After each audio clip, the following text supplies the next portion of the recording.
So about 2 weeks ago, I did a big job. It was 17, 18 inflatables, somewhere in that time frame. And I lost my shirt on it. So now I'm putting a lot of thought into almost every job that I do, especially the larger ones as the company's growing to larger stuff. So where my problem seemed to be was one, it was a pay to play. I was doing 50-50 split. That was, I'll never do those again. I just can't find one around here that I can make enough money to do it. If I can get the entire amount, entirely worth it for the size venue, but to cut it in half, you just can't make the money. Make any money to provide a good service anyway. So anyway, as I calculated it out, trying to figure out where my loss was in it, I found that we had planned and spent like I can't remember exactly what the number was, 120 something man hours to set up, staff it, and tear it down. Okay? 120 man hours. So one person, 120 hours worth of work. And all we got was like $6,000. But whenever you go through and do the math on the paper, it should have only been like 80, 88. And let me tell you where the bulk of the problem, we were pretty on par for the staffing and the teardown, but where the bulk of the problem came in was the poor planning on setup. So whenever we planned on setup, we planned on, for 16 inflatables, I usually do an hour per inflatable. That may be a little much, it may not be, but whenever it's 100 degrees outside, I want people to have time to stop, get a drink for a second or something, but not too long that it costs me a ton of money.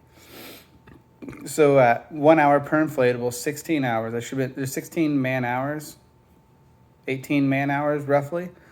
Should have been more than doable. Not because one man was doing it, otherwise it'd probably be longer than that. But it was 8 to 10 guys doing it, so it shouldn't have been that. So anyway, 16, 18 hours, we'll call it 20 just for an easy number. And by the time it was all said and done, we ended up spending 65 man hours to set up 18 inflatables. So I had to look back and think, why did that happen? What happened to that? I talked to the manager that was in charge of the job. And before, we never really had a process in place for this. We just kind of winged it, and for the most part, it's always kind of worked out in our favor. We plan a certain amount of time, and we always get done sooner. But now that I'm getting more into crunching my numbers on every job and making every job better, I realized that I may have made money in the past, but probably not what I should be making. So what happened was he's planned for 2 days to set them up, partially just a little bit at a time, but the first day, he planned for 40 man hours, which is insane, right? But he went out, set them up, staked them down, and everything. We ended up having to move like 4 of them because of some vendor issues that we ran into. But the next day, we came out and spent another 25 man hours. And if the first day was anything like the second day, the place we set up was really pretty spread out. And so what was happening was they were dropping all the inflatables in one spot and then dollying them to every location instead of driving to the locations where they were at.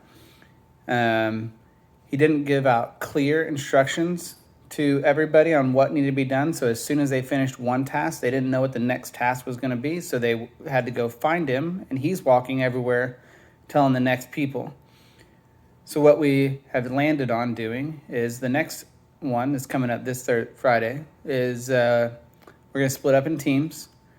We're going to have a little meeting before we do setups, just a little quick 5-minute meeting. I mean, maybe 5 minutes tops. It can't be very much. Okay, so, but it'll be, hey, we're doing these teams. Teams of 2.